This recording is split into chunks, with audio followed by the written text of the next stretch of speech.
Live ho tayo sa aming mga social media accounts sa Twitter, TikTok, YouTube at sa Facebook. Hanapin ang DZXL News.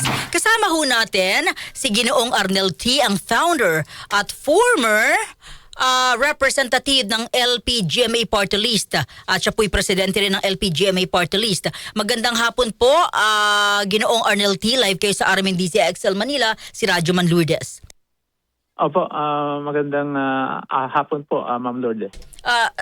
Sir, at least galing ho sa inyo, ano po, kumusta ho ang supply ng LPG sa bansa? Opo, sa kasalukuyan, as of today, ang inventaryo po ng ating bansa ay nasa 35 to 40 days po ang ating inventaryo sa kasalukuyan. Itong araw na to, base po sa huling bilang at report po namin sa Department of Energy. 35 to 40 days pa yung ating supply na naiiwan starting today? Yes, opo. Tama po yun. Okay. Sa mga susunod na mga araw, paano po? Alin po? Sa mga susunod na mga araw, paano po? Okay, ang hinahanapan po namin ng paraan ay yun pong second week of May onwards. At sa kasalukuyan, base po sa direktiba ng Department of Energy sa amin po mga private players at mga importers, ay naghahanap po kami ng additional product pa po sa international market. At ang bilin po sa amin ay mas importante ang may produkto, kaya po kahit po mahal ang ibinebenta po sa international market, as long as makuha natin, yun po ang ginagawa namin ngayon sapagkat napakarami po nating bansang kakumpetensya ngayon na bumibili rin po ng LPG.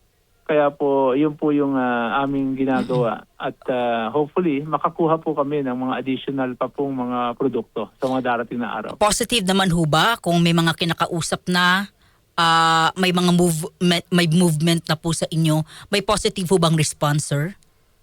Meron naman po kasalukuyan individual players or individual company may ginagawa pong effort. Halimbawa, kami po may 4 po kami kinakausap ngayon at lahat po ng 4 na yan. Iba na po kasi ngayon panahon na to. It's very abnormal na dati po ay tanungan lang ng presyo at madali ho namin maisara yung deal.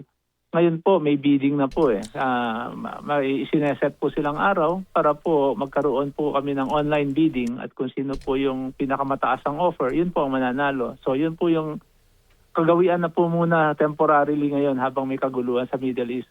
Nagiging bidding po ang pagbili ng petrolyo. Okay, so sa madaling salita, between 35 to 40 days na ito na meron po tayo, same pa ho ba yung presyo, sir?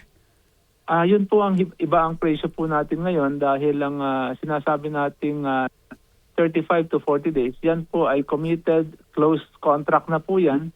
Base po yan doon sa nakalagay sa kontrata na number 1. Nakabase po ito na ano ang magiging international market price sa April. April po kasi ang dating ng barko.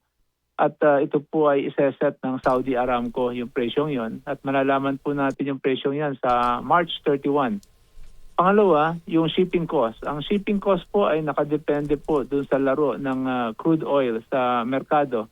Kung tumataas po yung crude oil, ay tumataas din po yung shipping cost. At yun po yung ating nagiging temporary nakagawian na tawag dito, kontrata ng mga nakukuha ko nating produkto. Sir Arnel, sa madaling salita, sa mga nakikinig pong nagtitinda, sa mga may mga sa bahay na gumagamit ho ng LPG, tataas ang presyo. Opo, sa ngayon po meron po kaming nai-anunsyo na dahil ito naman pong presyong amin pong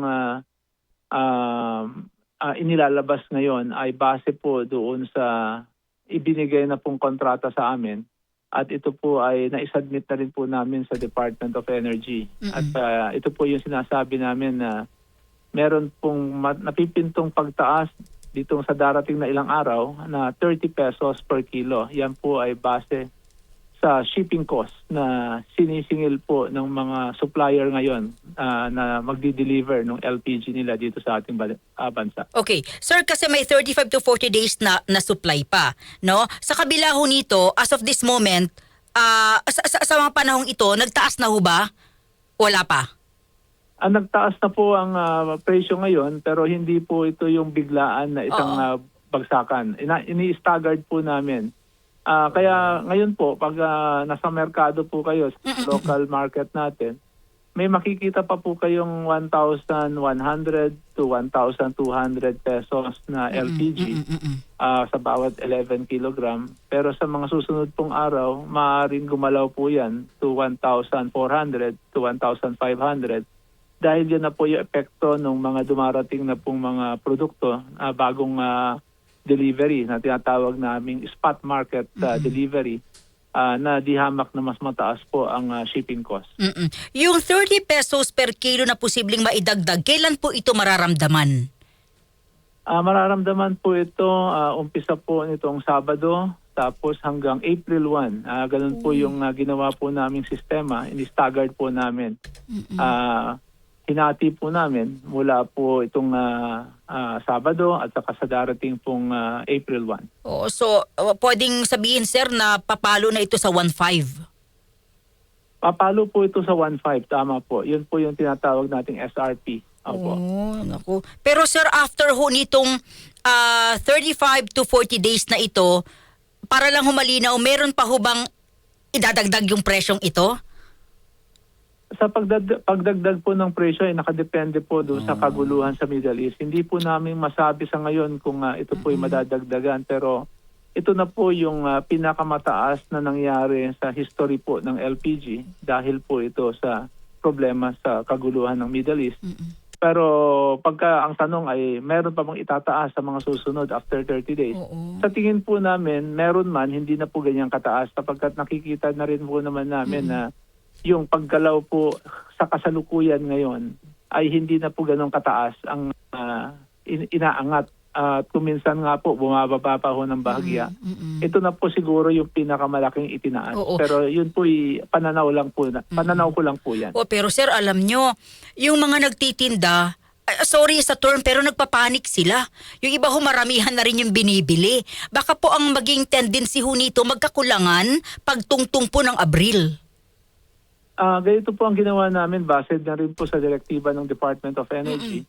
Hindi po kami nagbebenta ng sobra-sobra sa ating mga dealer. Maintindihan naman po sana ito ng mga dealer namin dahil pinaliwanagan namin sila na hindi namin sila po pwedeng bigyan ng sobra-sobra. Ang pinagbasehan lang po namin ay yung historical volume nila. Meron po kaming record dahil regulated na po tayo. Alam namin kung ilan tangke lang ang kanilang kayang ubusin. Yun lang po ang ibinibigay namin ngayon. At ang pag sumobra yan, alam namin na meron silang itinatago. Marso po tayo ngayon, nasa summer season, mahina po ang consumption ng ating bansa pagdating po sa summer. Ang kaya nga pinapayo lang namin sa mga consumer na hindi ho nila kailangan mag-alala at mag-imbak ng LPG dahil sapat po ang produkto. Masasayang lang po ang kanilang pagbili ng additional cylinders dahil hindi po nila magagamit yan dahil yan pong stock at saka yung ating inventaryo. Tuloy-tuloy po yan. Presyo lang po ang may problema. Pero ang stock po ay tuloy-tuloy na meron po tayo. Ito lang sir, no? Sir Arnel, halimbawa ako po ay nagluluto sa karinderya. Malakas ang karinderya ko. Nagkakaroon ng takot, no? Kaya yung iba sa karinderya, pwede ba yun sir? Dati 3 ang binibili kong tangke. Kung pupunta ako dun sa Kisuki, gagawin ko na lang 6. Bibigyan ba ako? Maaari po kayong pagbigyan dahil kayo naman ay may dati ng transaksyon. Ipagbibigyan po yan. Pero nakadepende po kung meron pong available product, yun pong suking dealer. Dahil hindi naman sa kagustuhan namin na ito ay maging rasyon ang pagbibigay sa dealer. Pero ayaw ho namin na maging sanhi ito ng hoarding kasi yan po yung mahigpit na ibinilin sa amin ng Department of Energy na huwag payagan na magkaroon ng hoarding. Mas mabigat po kasing kontrolin ang hoarding sa ground level, ibig sabihin sa mga dealer level. Ang mahihirapan hong i-monitor ng Department of Energy po yan. Kaya po ang mas minabuti po ng Department of Energy para makita talaga nila kung may hoarding or wala. Nasa level po ng refilling plant. At yan po yung amin pong binabantayan ngayon. Na meron po, patuloy kami nagbibigay ng produkto sa kanila. Hindi naman ho nababawasan yung ibinibigay namin. Hindi nga lang ho nila pwedeng sobrahan. Kasi alam ba naman po natin kung may ganitong mga crisis, talagang sinosobrahan nila ang order nila. Kaya po kami mismo ang nagpipigil, pinipigilan po namin yan para hindi po magkaroon ng any hoarding or in the end, mag-result po sa shortage. Pero wala pong rationing, no? Hindi po wala po kayong order na oy ikaw diyan sa area mo ang dapat bibili hanggang 2 tangke lang, walang ganon. Wala pong ganon. Ang amin lang po ay alam namin ang kanilang regular volume. Kaya hindi ho nila pwedeng sabihin na kung sila ay dating kumukuha ng 100 tangke, gagawin nilang 150 or kaya 200. Alam po namin na hindi mo kayang ibenta yan sa ordinary day. Tama. Hindi rin namin ibibigay yon dahil alam namin na itatago lang po niya yan. Oo. Meron ho bang mga kasamahan kayo, sir, na nagsara pansamantala dahil sa problemang ganito ngayon? Sa mga independent refiller, ito po yung sinasabi namin na walang mga kontrata dahil ito po yung nakagawian nila sa mga habang panahon. Pag walang crisis po kasi, hindi nila gustong magpa-lock up. Ibig sabihin, walang commitment. Ayaw nilang magkaroon ng any commitment dahil alam nila na sila po ay makakabili or makakapag-bargain kung saan po may produkto. Yun po ay talagang hindi po nalagyan ng walang cover, walang contract, walang kontrata po na siya dapat bigyan. Pero ngayon dahil nagkakahigpitan, gusto ko nilang bumalik ngayon at pumirma ng kontrata. Yun po ang hindi nabibigyan sa ngayon. Pero yung regular na mga brand na mapapansin ninyo sa merkado, lahat po yan ay may available stock at hindi po yan nababawasan. Okay, so yung mga maliliit, sir, na refiller, ulitin ko lang kung sila ay walang mga, dokumento, may mga illegal ba, sir? Sandali. Meron po. Yun po ang nahinto ngayon, yung mga illegal. Dahil wala akong produkto silang maibenta ngayon. Ito po yung mga nagre-refill sa hating gabi, sa madaling araw. Yan po yung mga nawala po ngayon sa merkado dahil hindi na po sila makakuha ng produkto sa mga dating nagsusupply sa kanila. Sir, may tanong ho rito, paano raw kayo nakakasiguro sa mga members or mga refillers na hindi raw po overpriced yung binibenta nila sa merkado, sir? Opo, kaya po kami nagbibigay po ng mga ideal SRP sa ngayon dahil yun po yung inyo pong pwedeng pagkumparahan. Sa ngayon, halimbawa, habang hindi pa po nai-implement ang buong pagtaas, ay nandoon po tayo sa 1,100 to 1,200. Yan pong presyong yan ay nasa tamang pagpapresyo. Depende po yan sa lugar. Yan po dito po sa Luzon. Sa Visayas and Mindanao naman ay nasa 1,300 po yan. Ngayon, after ho ng mga initial increase, dahil mga succeeding increases po is through staggered, ay magkakaroon po yan na maaaring umabot yun na sa Luzon ng 1,350. Then after a few days or a week probably, then aabot po ito ng 1,400 to 1,500. So hanggang doon na po muna yan dahil yun po ang amin nakikita na sa ngayon ay pinakasagad. Kumbaga, ang amin pong nakikitang movement ng LPG price ay tataas po ito ng almost 35% to 40%. Yan po yung magiging epekto nitong crisis po sa Middle East. But mas mahal po sa area of Visayas in Mindanao kesa sa area of Luzon? Opo, kasi mas mataas din po kasi ang halaga ng petrolyo nila doon. At the same time, meron po kasi itong tinatawag na RoRo delivery. Sinasakay din po ito sa barko dahil inter-island po ang kadalasan sa Visayas. Yun po yung dahilan kung bakit mas mataas po sa Visayas. Mindanao naman po, dahil po napakalaki po ng coverage, hindi ho kagaya ng Luzon na masyado yung populasyon natin dito ay ilang kilometro lamang. Meron na pong populated area na dideliveran. Sa Mindanao po kasi medyo malalayo po yung itatakbo ng truck para marating po ang isang rural or urban area kung nasaan nandun po ang mga LPG dealers at doon po i-deliver yung mga produkto. Mas magastos po pagdating ho sa consumption ng diesel at saka sa transport. Sir Arnel, mayroon po ba kayong worst scenario forecast sakaling maging $200 na US dollar ang kada bariles po ng oil na langis? Well, ito po yung pananaw namin. Base po sa monitoring namin for the past 1 month. Hindi tayo, sa pananaw ko po mahihirapan, o hindi papayagan. Siguro yan ang tamang salita. Hindi papayagan po yan ng mga bansang nagkakaroon ng katunggalian. Dahil mas mauuna po maapektuhan at tatamaan po ang kanilang mga bansa. Kaya sa tingin po namin, yung pong pangamba na baka umabot ito ng $200 per barrel, hindi ho aabot kasi sa ngayon po, naglalaro po yung 104, sometimes umabot po ito ng 110. Pero bumababa rin po to 98, tapos aakyat na naman po. Ibig sabihin, nandun na po yung laro ng presyo.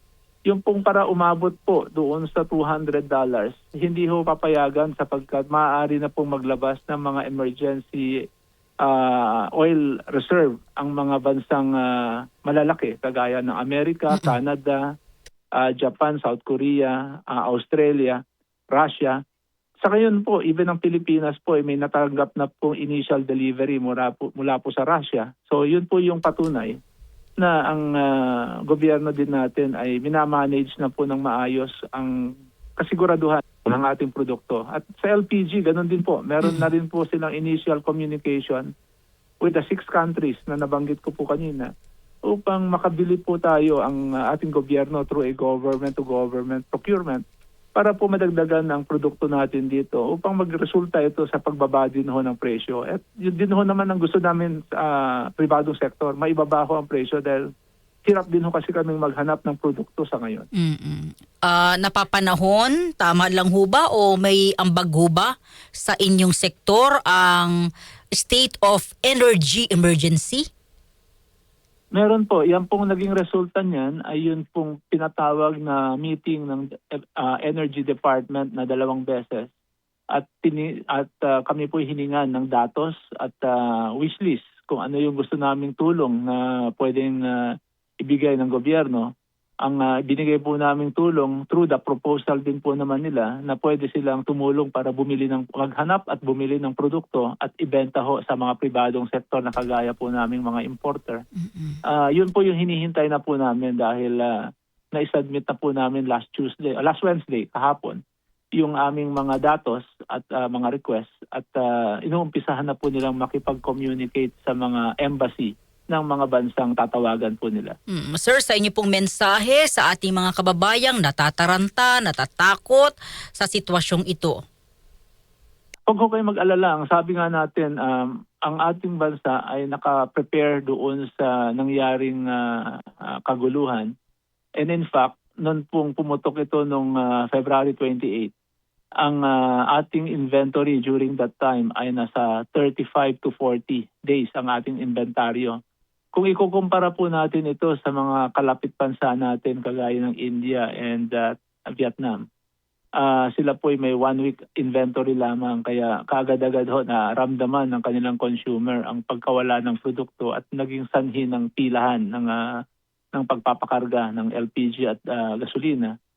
Dito po sa ating bansa, hindi po natin naranasan yan. 1 buwan na po tayo na nasa ganitong crisis dahil doon sa kaguluhan sa Middle East. Pero hindi po natin nararanasan yung mahabang pila. Yung pila pong nararamdaman natin sa limitadong araw ay doon ho sa pagtaas ng presyo. Talagang naghahabol ang mga consumer. Pero after that, wala na pong pila kasi sapat po ang produkto natin.